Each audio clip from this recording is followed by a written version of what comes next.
Bismillahirrahmanirrahim. Alhamdulillahirabbil alamin.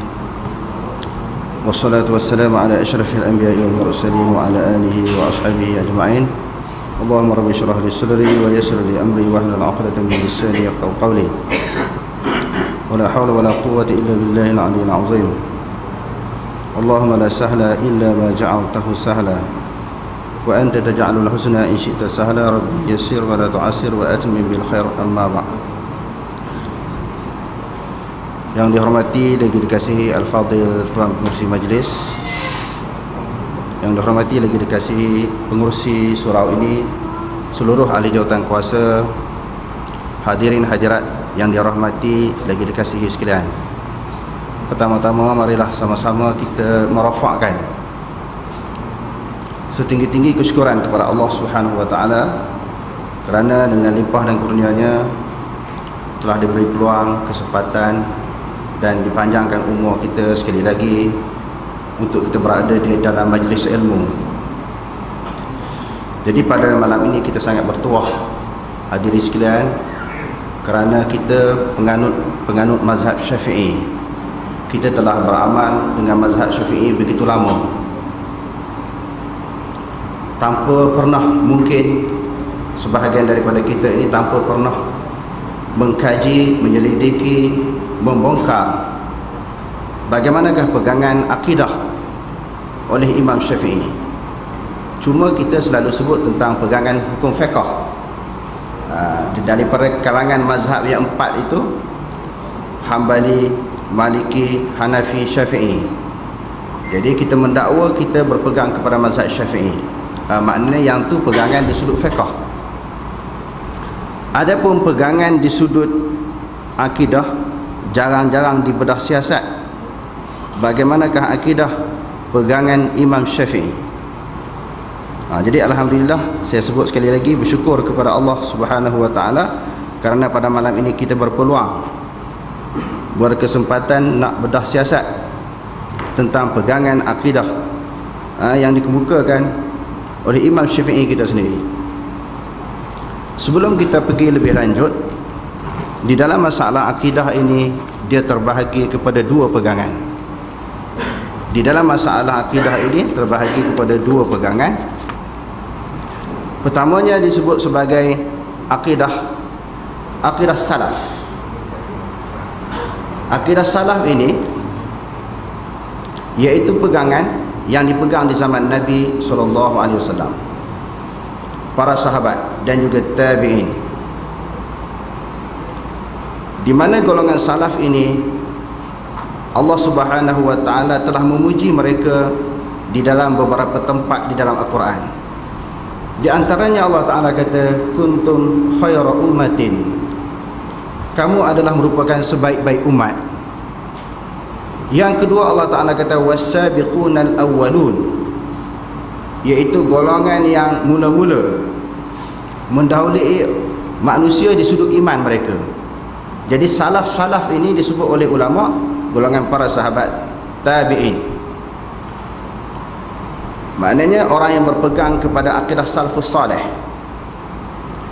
Yang keduanya di dalam masalah akidah ini disebut sebagai akidah khalaf, suatu bentuk akidah yang telah diketengahkan oleh Abu Hasan al-Asy'ari dan juga Abu Mansur al-Maturidi. Abu Hasan al-Asy'ari dan juga Abu Mansur al-Maturidi. Dan sebelum kita pergi lebih lanjut, kita tengok tarikh kelahiran Imam kita Syafi'i, iaitu 150 Hijrah. Imam Syafi'i kita lahir pada tahun 150 Hijrah dan wafat pada tahun 204 Hijrah. 204 Hijrah. Imam Abu Hasan al-Asy'ari dia lahir pada tahun 260 Hijrah, wafat pada tahun 324 Hijrah. Lahir pada tahun 260 Hijrah, wafat pada tahun 324. Cuma hadirin sekalian, tentang tarikh kewafatan Imam Abu Hasan al-Asy'ari ini berlaku khilaf daripada kalangan ulama. Sebahagian ulama berpendapat 330 hijrah. Ala kulihan lebih kurang 120 tahun. Ala kulihan lebih kurang 120 tahun berlaku kewafatan kepada imam kita Asy-Syafi'i. Barulah Imam Abu Hasan Al-Asy'ari dilahirkan. Lebih kurang 120 tahun setelah kewafatan ataupun peninggalan imam kita Asy-Syafi'i, barulah Imam Abu Hasan Al-Asy'ari lahir, iaitu setelah 120 tahun. Berdasarkan kepada fakta sejarah bahawa Imam Syafi'i lahir dulu daripada Imam Abu Hasan Al-Asy'ari. Yang tu dulu kita kena ingat. Sebelum kita bahas, kita bincang dengan lebih lanjut. Jadi kalau rasa ceramah pada malam ini saya berhenti setakat ni, tapi saya akan teruskan. Boleh nampak tak bayangan-bayangan Imam Syafi'i bagaimana pegangan akidah dia? Kalau saya berhenti setakat ni je, 5 minit saya ceramah, saya kata wallahu alam, saya balik. Tapi insya-Allah saya akan teruskan sampai penghujung ceramah ini, insya-Allah. Rasa-rasa boleh nampak tak? Tak apa, nampak tak nampak, kita teruskan perbincangan kita di dalam kitab Fiqhul Islami Al-Alami yang dikarang oleh Dr. Wahbah Zuhaili. Dia menyebut tentang masalah akidah ini, dia terbahagi kepada dua, iaitu salaf dan juga khalaf. Berkaitan dengan ayat-ayat mutasyabihat. Berkaitan dengan ayat-ayat mutasyabihat ini, bagi golongan ulama-ulama salaf, kuat sangat. Bagi golongan ulama-ulama yang berpegang kepada aqidatus salafus salih ini, aqidah salaf, mereka menyerahkan makna ayat Al-Quran yang berkaitan dengan ayatus sifah ataupun ahadithus sifah, ayat-ayat yang berkaitan dengan sifat Allah ataupun hadis-hadis yang berkaitan dengan sifat Allah Subhanahu wa taala, itu tanpa takwil. Itu golongan salaf. Siapa-siapa yang boleh baca kitab Arab, saya mencadangkan, kalau yang tak boleh baca kitab Arab pun tolong cari kitab usul fiqh. Kitab usul fiqh. Jadi nak belajar ni tuan-tuan, kita nak dapat ilmu ni tak padan dengan tuan-tuan dengar je. Selepas ni kena cari pula. Ini kerja rumah yang saya bagi pada malam ni. Tolong cari kitab usul fiqh, dan dalam kitab usul fiqh dia ada suatu perbahasan dan tajuk berhubung dengan hukmul mutasyabih. Kalau saya baca sendiri, saya terang, itu saya sendiri saja yang faham. Mungkin apa yang saya sebut betul ke, tuan-tuan akan bertanya-tanya, betul ke Imam Syafi'i pegang macam ni? Jadi sebab itu saya cadangkan cari kitab usul fiqh, dan di dalam kitab usul fiqh itu cari bab hukmul mutasyabih, maknanya hukum ayat mutasyabihat. Kerana di dalam Al-Quran ayat itu ada dua bentuk.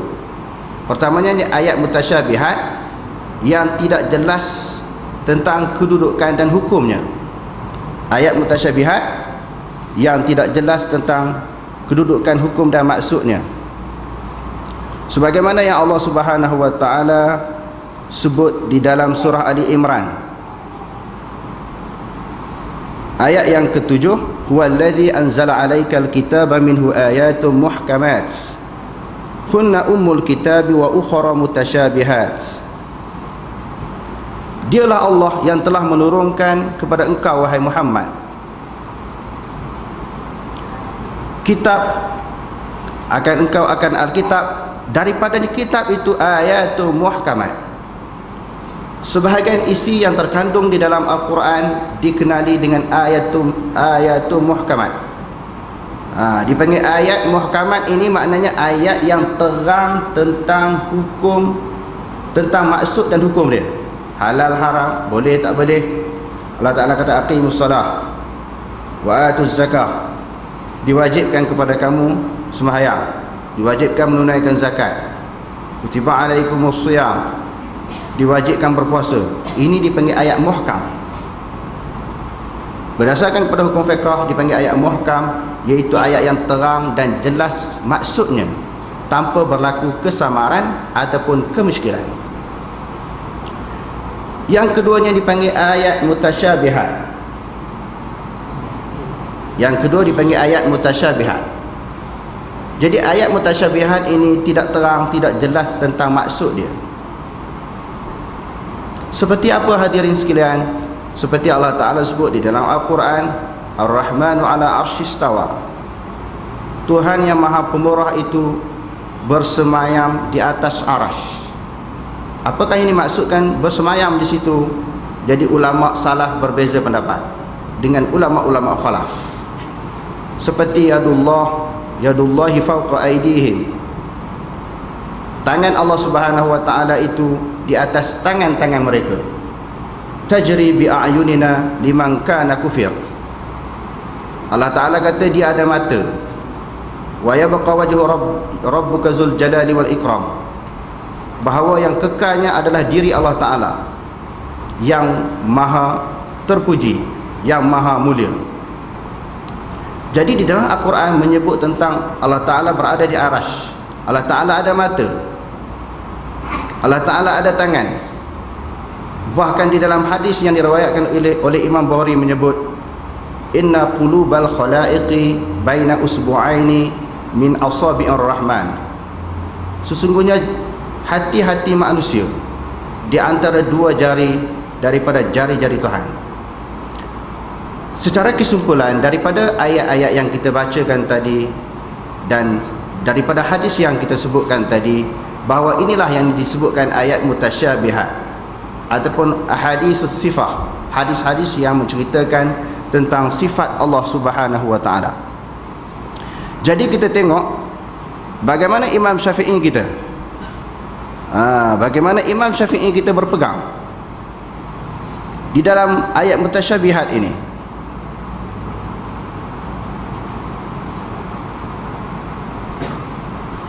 Di dalam kitab Manaqib Imam Syafi'i yang dikarang oleh Al-Imam Fakhruddin Ar-Razi, Imam Fakhruddin Ar-Razi, muka surat 239, muka surat 239.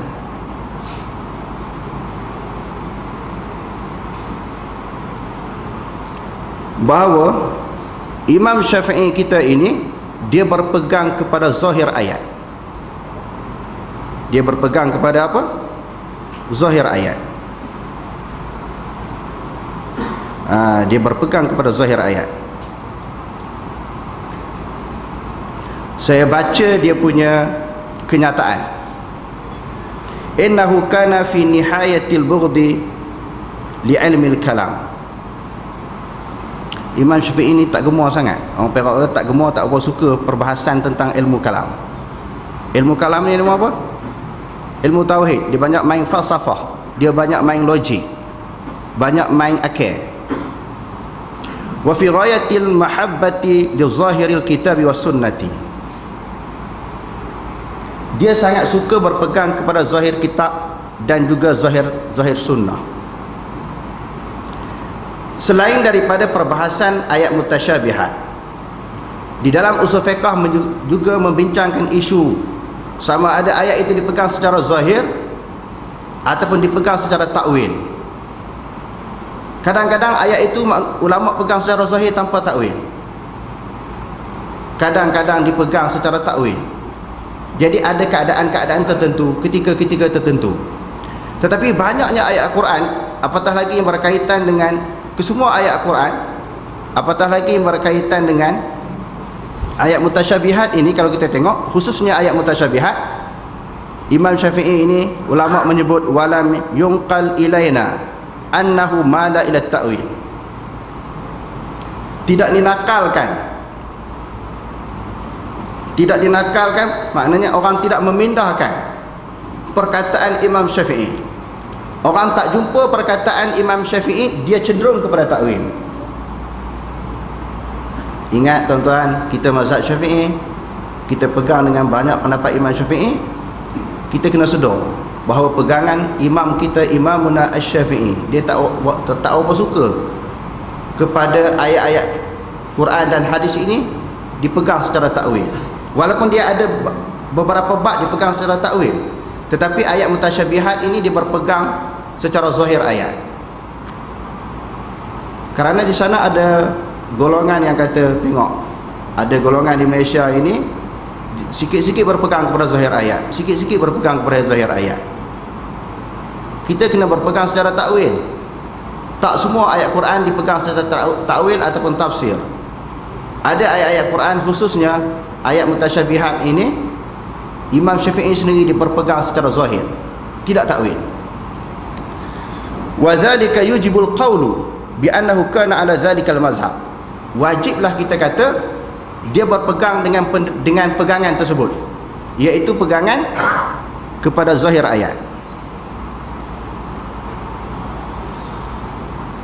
Saya nak buktikan.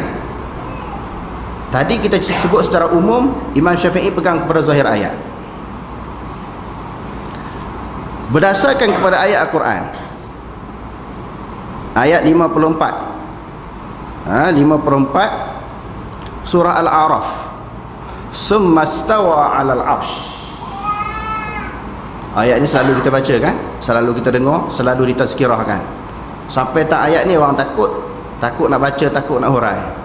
Tetapi saya terpaksa kena baca juga sebab nak minta penjelasan. Tajuk yang diminta memberi penjelasan tentang pegangan akidah Imam Syafi'i.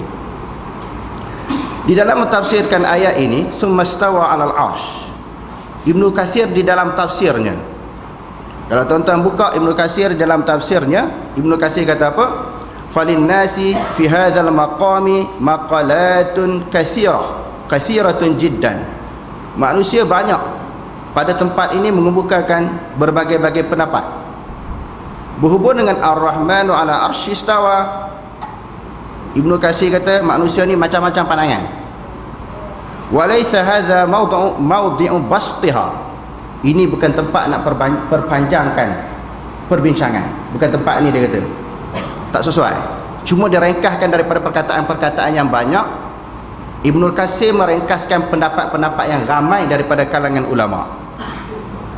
Wa innama yuslaku, dia kata hanya sahaja yang diikuti, pandangan-pandangan yang banyak itu yang kita nak ikut apa dia? Yuslaku, diikuti fi hadzal maqami, kita nak ikut pada tempat ini, pada huraian ini, pada bab ini, mazhabus salafis salihin. Kita nak ikutnya, dia kata yang diikuti dalam masalah ini mazhab salafus salih. Sebab tadi kita baca ayat Al-Quran bahawa mereka merupakan sebaik-baik umat. Dan Nabi kata khairul quruni qarni summa ladzina yalunahum summa ladzina yalunahum. Sebaik-baik kurun zaman masa aku, masa sahabat aku dan tabi'in. Jadi Imam Syafi'i dia ikut. Kita tengok di sini dia kata apa? Sebelum kita cerita Imam Syafi'i ini, Ibnu Katsir kata yang paling baik dalam bab ini kita mengikuti mazhab salafus salih, yang mana i'tiqad pegangan mereka yang mereka berpegang di zaman Rasulullah macam mana, zaman sahabat macam mana, zaman tabi'in macam mana, iaitu wal Auza'i. Dia kata salafus salih Malikun wa Auza'i, pegangan Imam Malik, Imam Auza'i, wal Thawri, wal Laits bin Sa'd, wal Syafi'i, wa Ahmad bin Hanbal. Ahmad bin Hanbal, anak burik kepada Imam Syafi'i. Kita tengok dia cerita nama-nama orang dulu, bagaimana bentuk pegangan mereka. Wa Ishaq bin Rahawayh wa ghairuhum min a'immatil muslimina qadiman wa hadithan, min a'immatil muslimina qadiman wa hadithan, iaitu daripada ulama-ulama Islam dulu dan sekarang. Huwa imraruha kama ja'at, huwa imraruha kama ja'at, melalui ayat itu sebagaimana dia datang, melalui ayat itu sebagaimana dia datang. Allah Ta'ala kata apa? Macam tu, macam tu lah kita pegang. Kalau kata tangan, tanganlah. Kalau kata atas aras lah. Tapi macam mana tangan, jangan tanya. Berada macam mana atas aras, jangan tanya. Ada pula orang yang buruk bila saya cerita benda ni. Ilmu ni dia bukan boleh yang buruk, dia kena berhujah berdasarkan kepada fakta. Andai kata, kalau orang kata, dia kata andai kata kalau ada orang kata Allah Ta'ala atas aras tu kan baru. Aras tu kan baru jadi. Yang ni yang duk berlegar dalam kepala otak manusia. Kan aras tu baru ada Allah Ta'ala dulu kan? Allah Ta'ala dulu kan aras dulu? Allah Ta'ala dulu. Jadi sebelum ada aras, Allah Ta'ala duduk di mana? Dia mari, dia masuk. Dia masuk dalam kepala. Dia masuk benda tu dalam kepala. Sebelum ada aras, Allah Ta'ala duduk di mana? Banyak bila saya bentang masalah ni orang tanya. Tak apa, tanya, tak ada masalah. Imam Abu Hanifah dah jawab di dalam kitab Al-Wasiyah. Di dalam kitab Al-Wasiyah. Sebab Imam Abu Hanifah sendiri pun sebut di dalam kitab Al-Wasiyah, perkataan Imam Abu Hanifah ini juga dinakalkan oleh Ibnu Hajar Al-Asqalani di dalam Fathul Bari. Nanti kita baca. Dinakalkan juga oleh Mula Al-Qari di dalam Fiqhul Akbar, syarah Fiqhul Akbar yang ditulis oleh Abu Hanifah. Jadi Imam Abu Hanifah kata Allah Ta'ala tak cerita lagu tu. Jangan duk fikir, jangan duk tanya. Allah Ta'ala cerita setelah adanya arash. Summa stawa ala arash. Setelah dia jadikan arash, dia istiwa atas arash. Sebelum tu dia tak cerita. Bila Allah Ta'ala tak cerita, ini melibatkan masalah akidah, masalah pegangan, masalah akidah, masalah prinsip, masalah pegangan, masalah dasar. Kita bukan boleh reka-reka, tak boleh buat andaian, tak boleh. Mestilah bersumberkan kepada Al-Quran. Masalah akidah ini masalah tentang diri Allah. Pertamanya masalah akidah, yang keduanya masalah tentang diri Allah. Siapa lebih tahu tuan-tuan? Kita lebih tahu ke Allah Ta'ala lebih tahu tentang diri dia? Saya lah, saya nak bagi contoh. Saya ni lahir di mana, berapa umur saya, isteri saya berapa orang, anak berapa orang. Jadi saya lebih tahu ke tuan-tuan lebih tahu? Tuan-tuan boleh reka ke? Macam pengurusi tadi, dia kata nak cerita latar belakang sikit kan. Sebelum saya ceramah, Ustaz Fakhr Razi ini, dia mempunyai bilangan 4 isteri, anak ada 25 orang. Dia lebih tahu ke saya lebih tahu? Nak cerita hal saya, sudah tentu saya lebih tahu. Tapi Ustaz pun tak tahu berapa saya kahwin. Saya lebih tahu lah kan. Kita nak bincang isu tentang diri Allah. Tuan-tuan, saya nak tanya sekali lagi, kita nak bincang isu tentang diri Allah. Allah Ta'ala lebih tahu tentang diri dia ataupun kita lebih tahu? Sudah tentu semua tuan-tuan, tanpa kecuali seorang pun akan memberi jawapan Allah Ta'ala lebih tahu tentang diri dia. Betul ataupun tidak tuan-tuan? Bila kita kata Allah Ta'ala tahu tentang diri dia, Allah Ta'ala tak sebut dalam Quran. Allah Ta'ala tak sebut di dalam Al-Quran. Nabi SAW paling mengenali Allah Subhanahu Wa Ta'ala. Di dalam satu hadis Nabi kata, ana atqakum billah, aku lebih takut daripada kalangan kamu ni, aku paling takut kepada Allah, aku lebih mengenali Allah. Dalam Quran tak sebut Allah Ta'ala duduk di mana sebelum dijadikan arash. Nabi Muhammad SAW tidak pernah menyebut sebelum dijadikan arash. Tak pernah sebut. Jadi bila tak pernah sebut, kenapa kita nak persulitkan? Kita nak rungsingkan pemikiran kita. Kita nak cari Allah Ta'ala ni, Allah Ta'ala ini duduk di mana sebelum ada arash. Tidak ditaklifkan, tidak dipertanggungjawabkan. Nak cari Allah Ta'ala macam mana tuan-tuan? Dengan kelemahan yang ada pada kita. Duk buru bertahun-tahun nak yapin, tak jumpa-jumpa, mati baru jumpa. Baru nak cari orang, bukan nak cari tentang Allah. Buat apa nak susah hati saya Allah Ta'ala duduk iman Allah Ta'ala, tak cerita. Dipersulitkan pemikiran dengan isu-isu yang macam ni, remeh-temeh. Masalah akidah mesti tengok Quran, mesti tengok hadis Nabi. Allah Ta'ala lebih kenal, lebih tahu tentang diri dia. Nabi lebih tahu.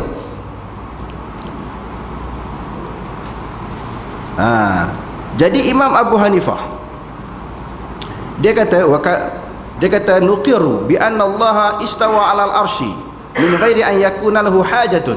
Tengok Abu Hanifah.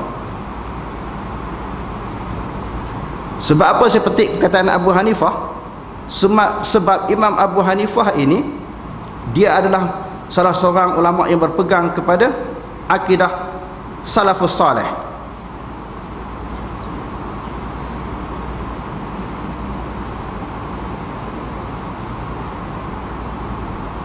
Okey. Ibnu Hajar Al-Asqalani juga menyebut di dalam kitab Fathul Bari, ini adalah juga pegangan Imam kita Asy-Syafi'i.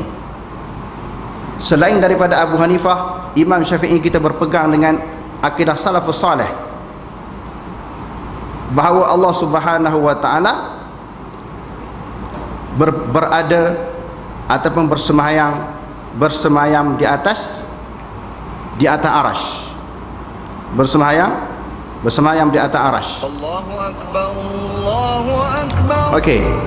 Di dalam Fathul Bari, di dalam kitab Tauhid,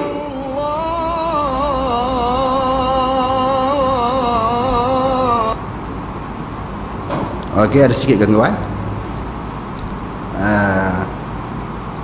Di dalam mentafsirkan ayat Ar-Rahmanu 'ala arsy istawa,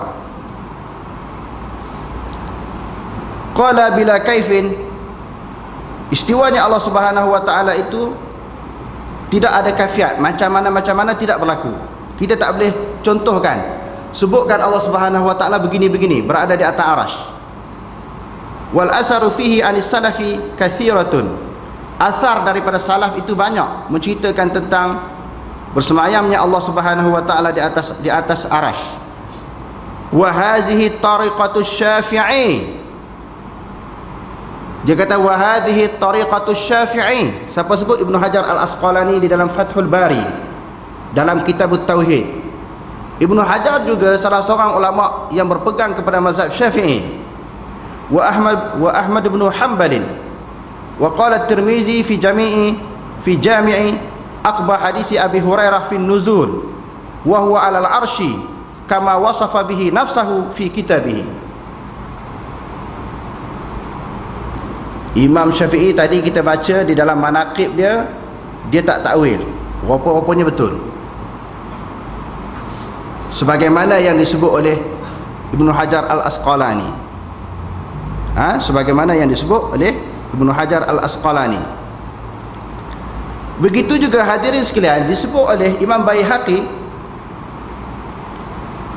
di dalam mentafsirkan, menghuraikan ayat-ayat mutasyabihat dan hadis-hadis mutasyabihat ini, menakalkan pandangan ataupun pendapat Imam Syafi'i, bahawa Imam Syafi'i berpegang kepada akidah salaf, bahawa ayat-ayat mutasyabihat ini tidak ditakwilkan, dipegang secara zahir.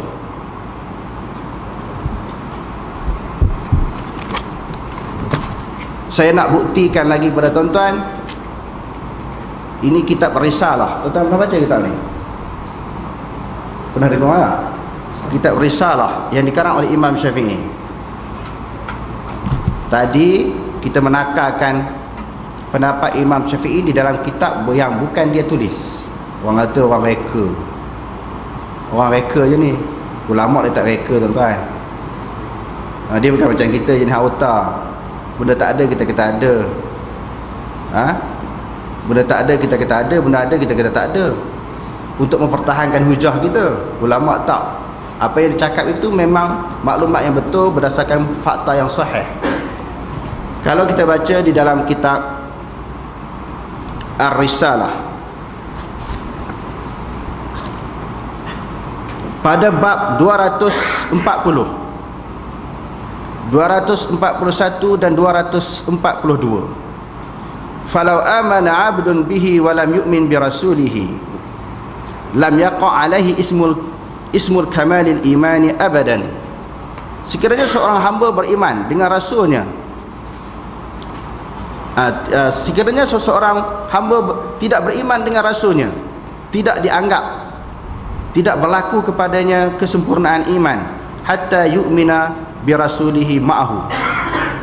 Seseorang hamba, orang yang nak masuk Islam ni, dia hanya beriman kepada Allah. Asyhadu an la ilaha illallah, aku bersaksi bahawa tiada Tuhan yang disembah melainkan Allah. Tapi dia tak sebut wa asyhadu anna Muhammadar Rasulullah. Tang rasul dia tak sebut, dia tak beriman. Dia tidak dianggap kesempurnaan iman. Dia iman dia tidak sempurna, maknanya tidak sah. Wa hakadha sanna Rasulullah sallallahu alaihi wasallam fi kulli man imtahanahu lil iman. Beginilah dia kata, menjadi sunnah kepada Rasulullah ini, seseorang yang diimtihankan, diuji dengan iman. Seseorang itu kena tes. Orang yang bukan Islam ni kena tes dulu, nak tengok dia beriman ataupun tidak. Dia beriman tak kepada Allah dan Rasulnya. Lalu Imam Syafi'i di dalam risalah dia bawa mari suatu riwayat hadis.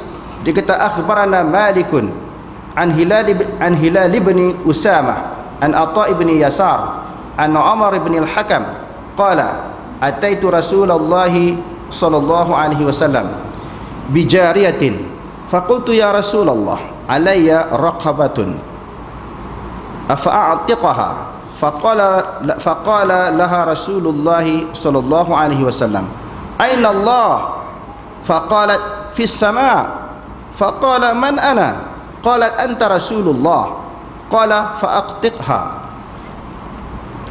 Cerita hadis ni panjang sebenarnya, diringkaskan di dalam risalah ini. Seorang tuan dia pukul hamba dia. Bila dia pukul hamba dia, dia rasa bersalah. Dia nak merdekakan hamba dia. Rasulullah kata test tengok dia beriman ke tak beriman.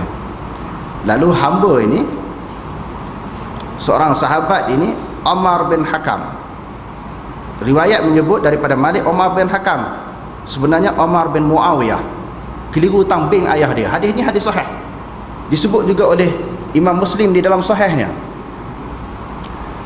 Lalu dia test, dia bawa hamba dia ni berjumpa Rasulullah. Rasulullah test dia. Lalu Rasulullah kata aina Allah.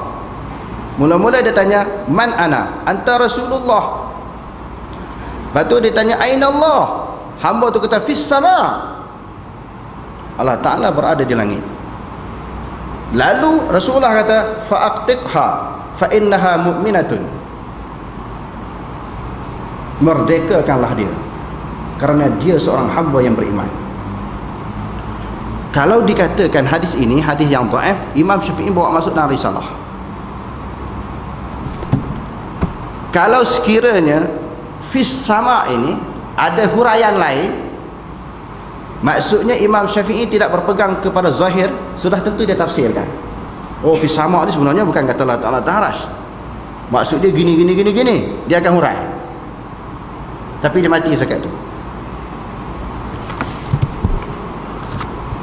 Di dalam yang Al-Um saya bawa terjemahan, semoga tuan-tuan boleh beli, boleh cari. Tadi bahasa Arab mungkin susah nak faham ataupun tak faham langsung.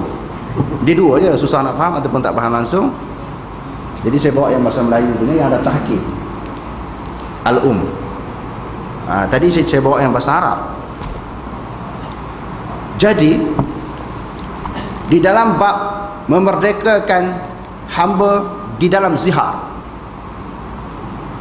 Imam Syafi'i bawa mari sekali lagi hadis tu. Dan dia sebut pula bahawa syarat yang ditetapkan oleh Allah Ta'ala pada hamba yang nak dimerdekakan, pembunuhan yang tak sengaja, manakala itu disebut dengan kafarat, menjadi seperti dalil Allah yang maha tahu, tidak sah memerdekakan hamba kafarat kecuali budak yang beriman, sebagaimana Allah mensyaratkan sifat adil dalam kesaksian. Jadi syaratnya nak memerdekakan hamba itu dalam bab inilah mesti hamba yang beriman. Bagaimana nak tahu tentang dia beriman ataupun tidak beriman? Dites dulu tentang pegangan dia. Bila dites, diuji tentang pegangan dia, dia kata Allah Ta'ala taharas. Kalau kata salah, Rasulullah akan tegur dia, jangan pegang macam tu, nanti kamu orang bayang kata Allah Ta'ala duduk bersila, duduk bertinggung. Jangan. Rasulullah tak kata macam tu.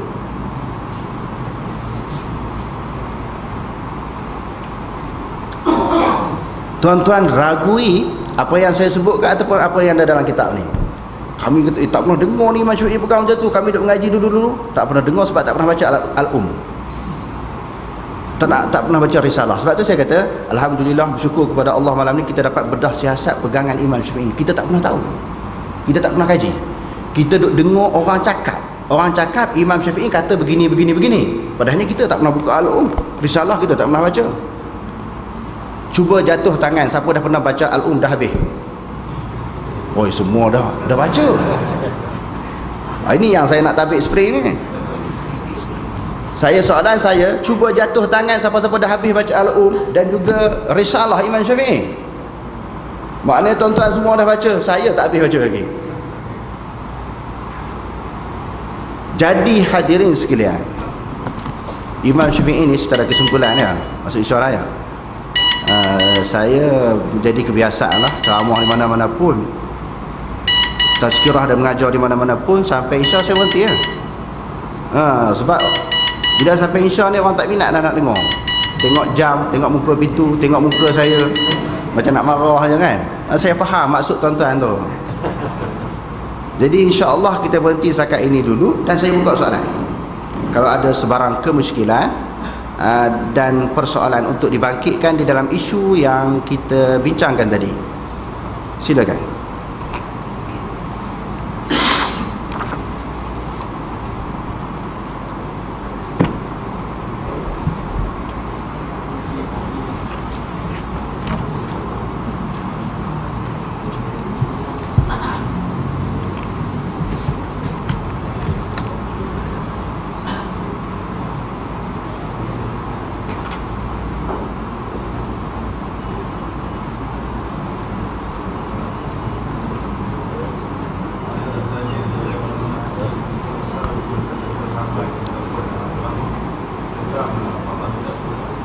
Ya.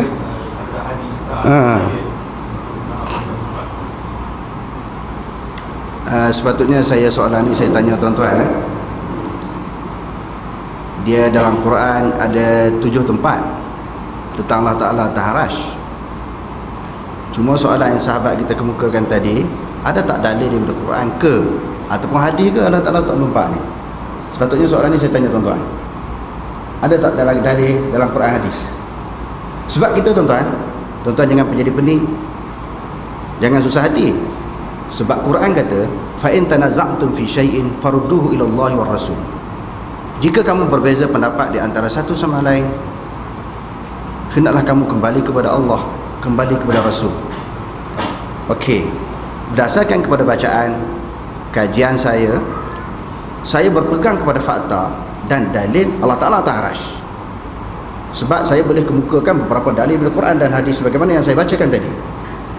Andai kata ada mana-mana orang kata Allah Ta'ala tak bertempat, nanti kita nak hurai lah, boleh tak pegang macam tu. Cuma nak tanya dalil je dulu, jangan susah hati. Di mana satu ayat Quran, satu hadis Nabi yang kata Allah Ta'ala tak bertempat? Ada tak dalil?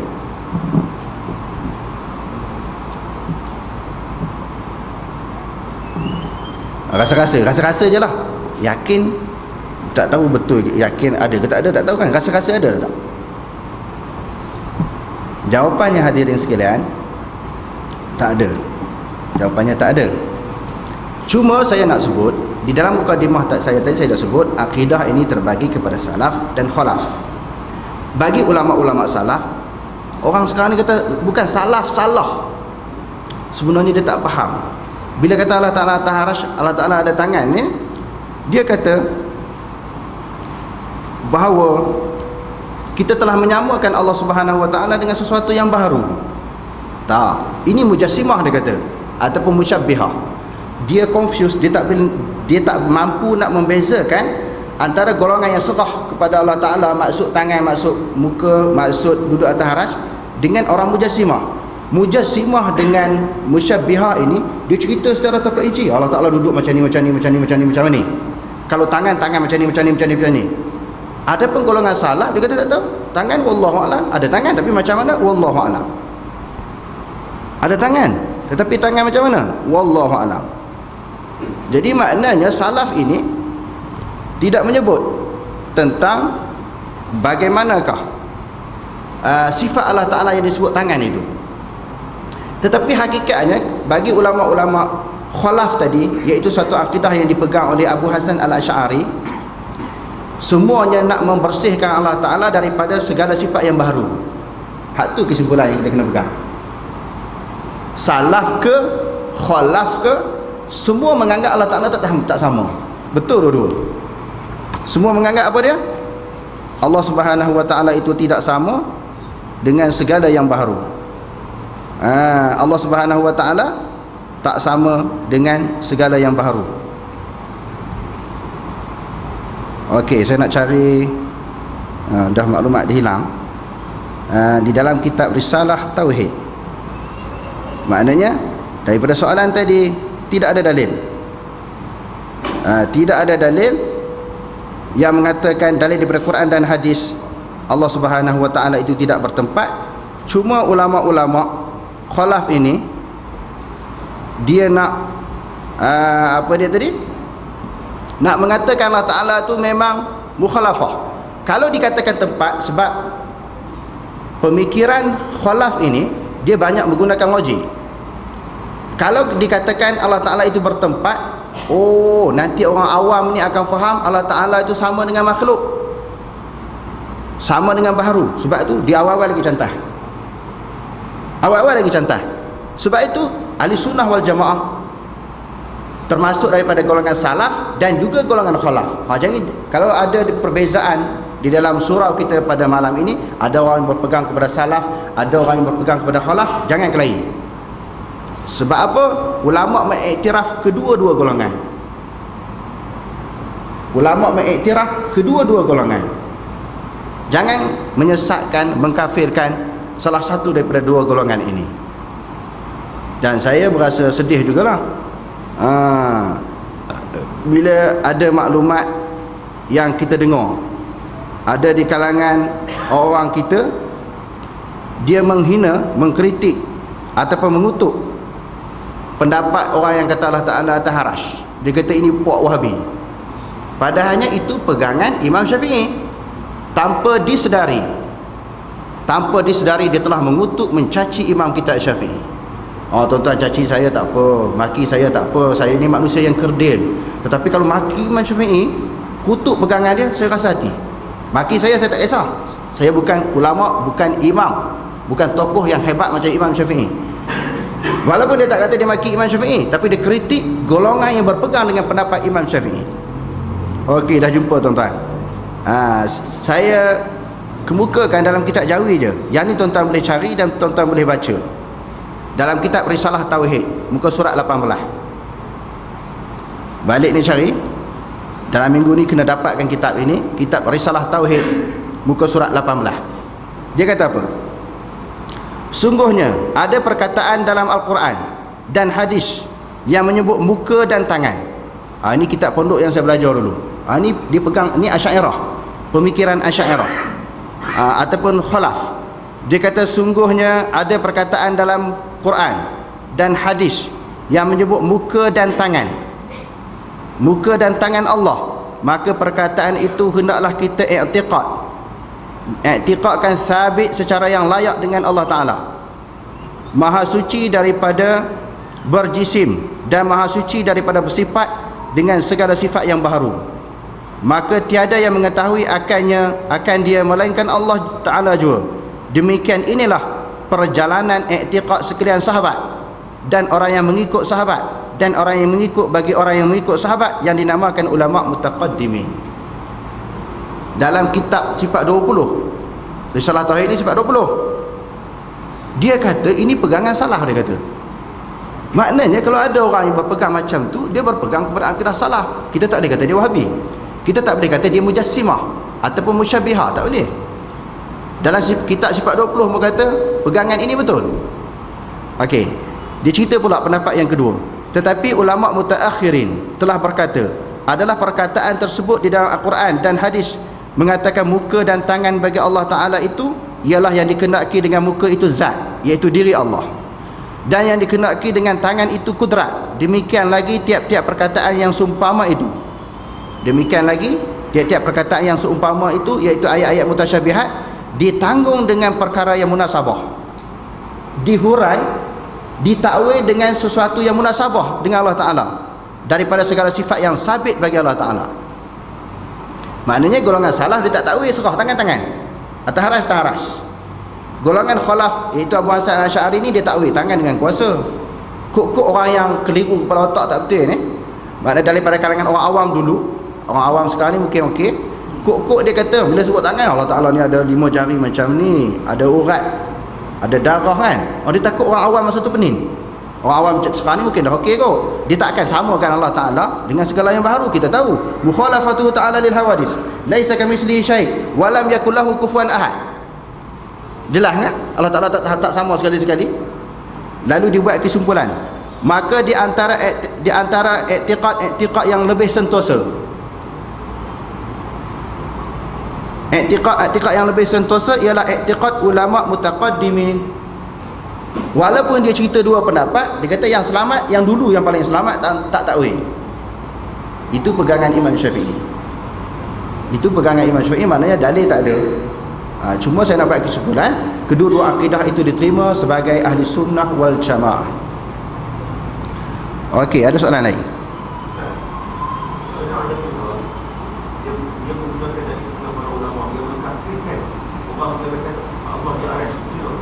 Tak boleh, itu dia panggil hulul, melampau. Kita tak boleh mengkafirkan orang ataupun golongan. Orang ataupun golongan yang mengatakan Allah Ta'ala tu atas arasy, sebab memang ada ayat Quran. Walaupun ayat itu sebahagian ulama mentakwil kan, tetapi Quran itu ada. Okey, Nabi Isa ni apa yang kita pelajari, dia telah meninggal dunia ataupun ada lagi? Nabi Isa ada lagi? Dia meninggal dunia ataupun masih ada? Ada lagi? Duduk di mana? Berada di mana? Tak tahu tak cerita-cerita Nabi Isa?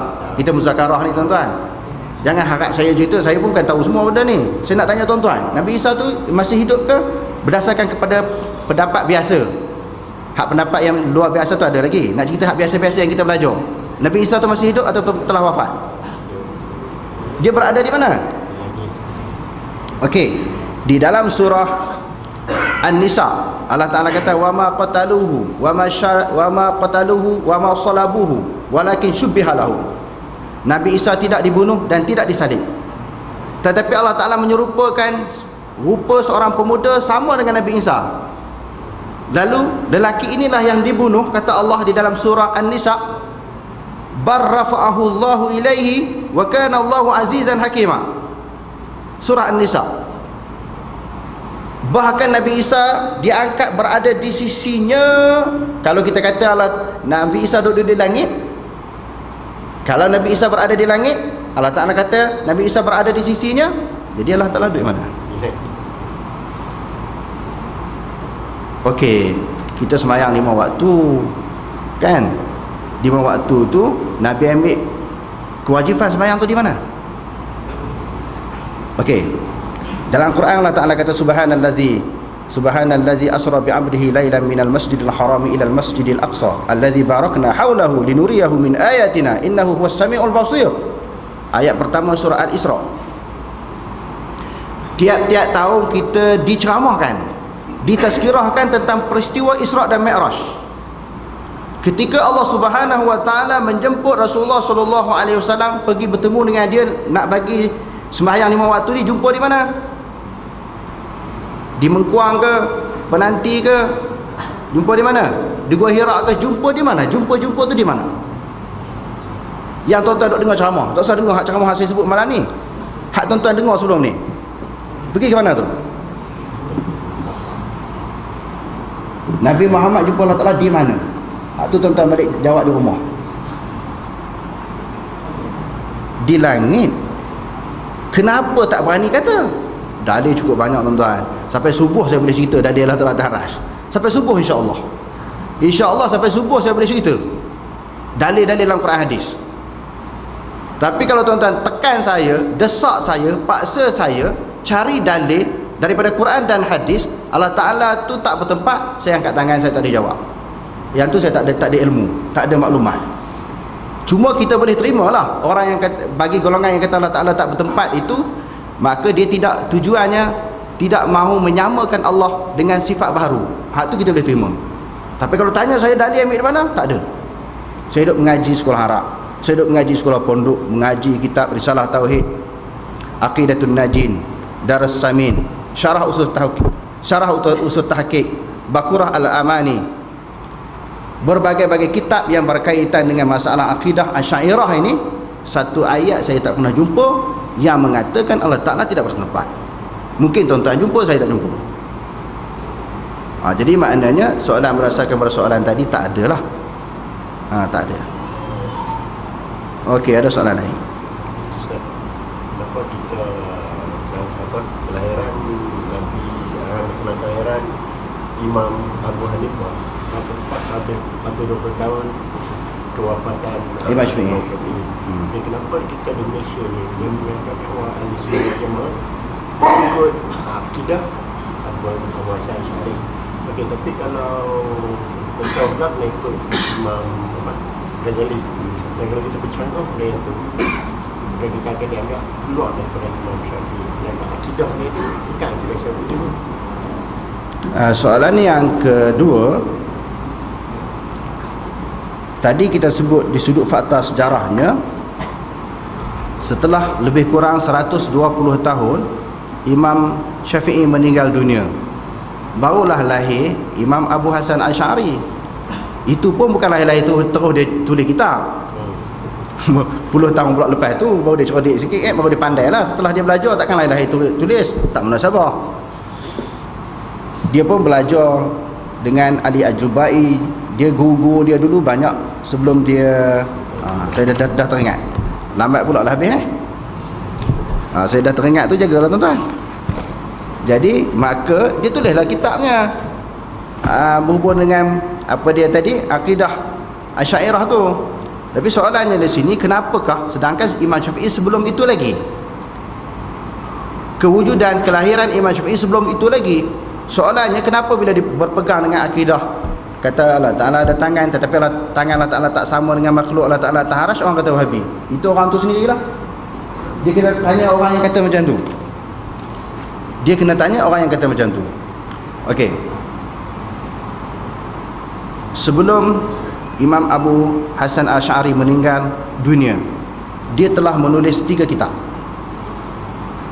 Yang pertama, Ar-Risalah ila Ahli Sughri. Yang kedua, Al-Ibanah an usuli diyanah. Yang ketiga, Maqalat Islamiyin. Secara kebetulan 3 kitab itu saya bawa satu. Jadi Abu Hasan Al-Asy'ari sendiri akhirnya dia kembali kepada akidah salaf. Tahu tak benda ni tuan-tuan, yang duk belajar sifat 20 ni? Tahu tak? Belajar tak belajar, kaji tak kaji, baca tak baca 3 buah kitab yang saya sebutkan tadi, Ar-Risalah ila Ahli Sughri, Al-Ibanah an usuli diyanah, dan juga Maqalat Islamiyin. Baca ke belum? Tak baca, saya nak tolong baca. Di bawah tajuk hazihi hikayatu jumlati qauli ashabil hadis wa ahli sunnah. Ini hikayat kesimpulan daripada perkataan ahli hadis dan juga ahli sunnah. Kita tengok akhirnya dia berpegang kepada salaf. Muka surat 226. Saya sebut muka surat. Dr. Zakir Naik dia sebut dalam keadaan dia tak tengok. Saya tengok, sebab saya bukan Dr. Zakir Naik. Jadi kena tengok kitab. Saya tak ingat macam sebagaimana yang dia ingat. Okey, dia kata wa anna Allah subhanahu wa ta'ala ala arsyihi, bahawasanya Allah Ta'ala di atas arasy-Nya sebagaimana Ar-Rahmanu ala arsy istawa. akhirnya dia kembali kepada salaf.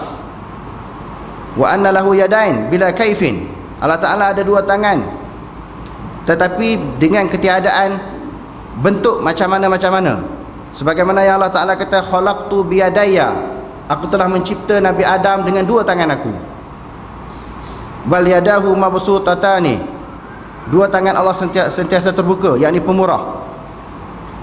Dan tajri bi ayunina, Allah Ta'ala tu ada mata.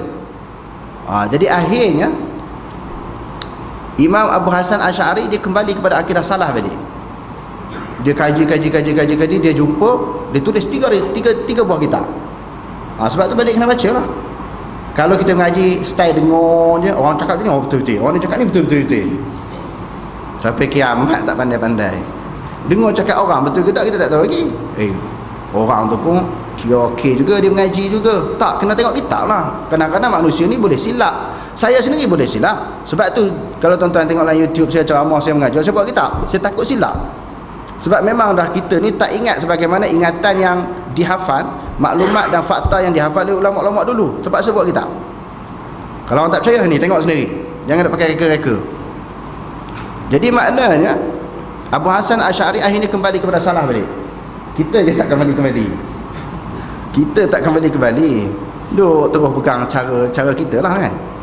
Tapi sebaiknya maknanya bab ilmu ni tuan-tuan, kita kena sentiasa mengkaji.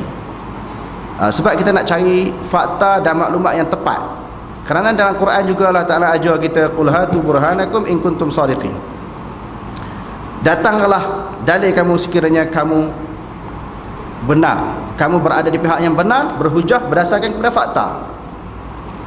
Dan di dalam suratul Nahli Allah Ta'ala kata, wala taqulu lima tasifu alsinatukumul kazib hadha halalun wa hadha haramun litaftaruna 'ala Allahil kazib innal ladzina yaftaruna 'ala Allahil kaziba la yuflihun. Jangan kamu cakap terhadap sesuatu, ini halal, ini haram, ini boleh, ini tak boleh, tanpa ada dalil, kata Allah. Tadi Allah Ta'ala kata, qul hatu burhanakum in kuntum shadiqin, datangkanlah hujah kamu sekiranya kamu benar. Ayat yang kedua Allah Ta'ala kata, jangan kata halal, haram, boleh, tak boleh, tapi tak ada dalil. Kena ada dalil daripada Quran, hadis, apatah lagi berkaitan dengan akidah. Okey, soalan yang terakhir, bagaimana pendirian imam-imam mazhab lain, Ahmad, Hanafi, Malik, tentang di mana Allah? Semuanya salaf. Tadi dah kita sebut, Imam Ibnu Katsir menakalkan pendapat Imam Malik, Imam Ahmad di dalam Ibnu Katsir, di dalam kitab Al-Wasiyah yang ditulis oleh Imam Abu Hanifah, wa nuqiru annallaha ala arsyihi, kita berpegang, kita mengikrar, kita mengaku Allah Ta'ala atas arasy. Di dalam kitab Fiqhul Akbar pula Imam Abu Hanifah kata tidak boleh diterjemahkan tangan itu dengan kuasa ataupun dengan nikmat kerana menafikan sifat Allah. Maknanya kesimpulan saya nak bagi di sini, jangan pening. Masalah salaf, masalah akidah terbahagi kepada dua, salaf dan khalaf. Tetapi imam empat berpegang kepada akidah salafus salih. Wallahu a'lam. Aqulu qawli hadza wa astaghfirullahal azim li wa lakum. Wassalamu alaikum warahmatullahi taala wabarakatuh. Waalaikumsalam.